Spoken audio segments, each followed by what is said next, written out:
রাতের নিস্তব্ধতায় যখন শহর ঘুমিয়ে পড়ে তখনই সবচেয়ে বেশি শব্দ করে আমাদের ভেতরের প্রশ্নগুলো। আমি কি ব্যর্থ?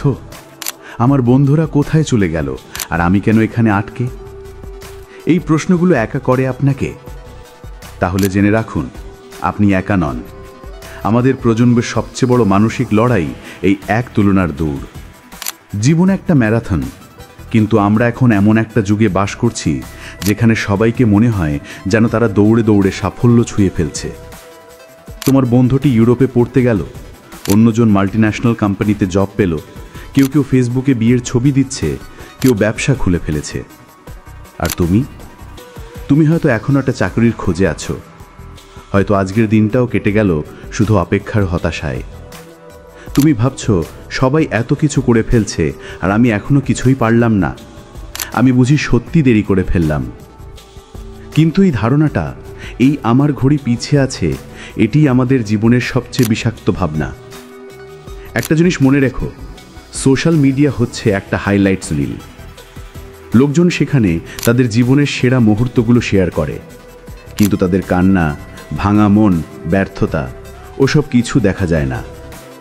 তুমি যার প্রোফাইলে লাইভ গোলস দেখছো, সে হয়তো রাতে নিঃশব্দে কান্না করে। তুলনা এমন এক দানব যা ধীরে ধীরে আত্মবিশ্বাস খেয়ে ফেলে।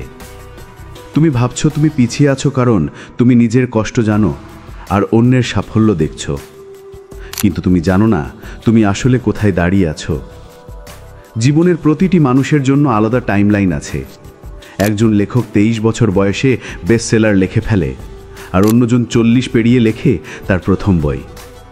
একজন ছাত্র একবারই বিসিএস পাশ করে, আর আরেকজন 3 বার ফেল করেও চতুর্থবার সফল হয়।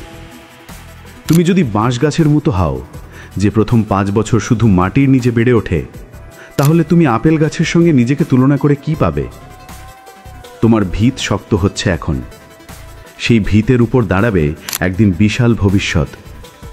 তুমি যদি ভাবো আমি দেরি করে ফেলেছি, তাহলে শোনো, জে.কে. রোলিং, হ্যারি পটার লেখিকা, প্রথম বই লেখেন 32 বছর বয়সে, তাও ডিপ্রেশনের একাকিত্বের মধ্যে।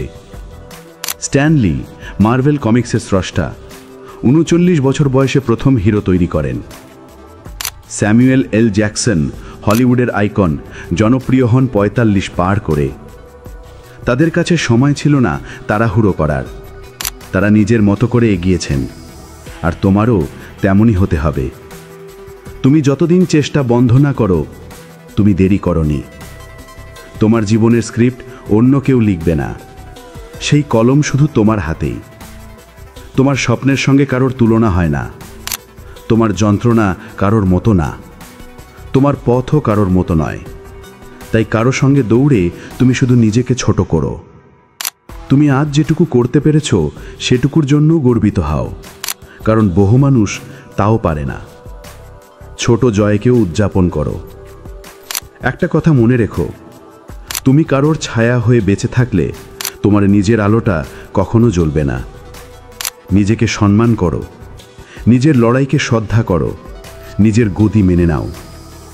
তোমার সময় আসবেই, কিন্তু তার জন্য ধৈর্য রাখতে হবে, বিশ্বাস রাখতে হবে। তুমি দেরি করনি, তুমি শুধু নিজের সময় আসছো। এবং সেই সময়টা যখন আসবে, তখন এই পৃথিবী অবাক হয়ে যাবে যে তুমি একসময় নিজের ভিত শক্ত করছিলে চুপচাপ, আজ সেই তুমি আলো হয়ে উঠেছ। বন্ধুরা, যদি এই ভিডিওটা তোমার হৃদয়ে স্পর্শ করে, তাহলে কমেন্টে লেখো, আমি আমার নিজের রেসে আছি। ভিডিওটা শেয়ার করো তোমার সেই বন্ধুটার সঙ্গে যে এখন নিজেকে হারিয়ে ফেলেছে। এবং অবশ্যই সাবস্ক্রাইব করো বড়লোক হওয়ার চাবি, কারণ এই চ্যানেল তোমার ভেতরের অন্ধকারে আলো খোঁজে।